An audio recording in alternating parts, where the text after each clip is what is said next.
Welcome back sa ating channel mga ka-learn-to. Sa video na ito ay aalamin natin kung saang bahagi ng wire na ito ang putol gamit ang B-Side S10 Smart Multi-Tester. Para malaman natin kung saang bahagi ng wire ang putol, gagamitin natin ang non-contact voltage detection feature ng B-Side S10 digital tester na ito. Iset lang natin sa NCV and then ilapit natin sa wire. Kapag may beep sound, meaning may kuryente.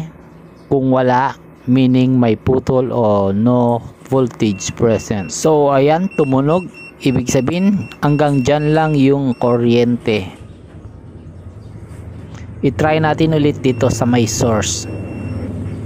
As you can hear, meron siyang beep sound.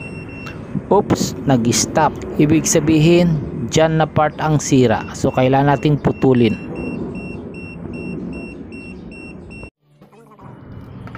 Dahil sa feature ng B-Side S10 na non-contact voltage detection, mabilis nating matutumbok ang sira ng ating wire. Hindi natin kailangan palitan ang buong wire.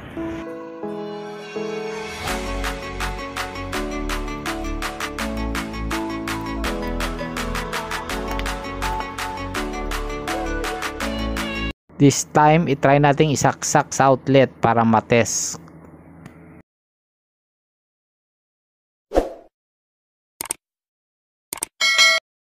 So, ayan guys, umilaw.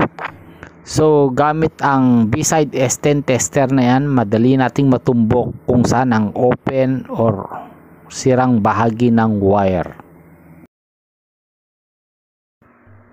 Para safe tayo, isara na natin yung plug.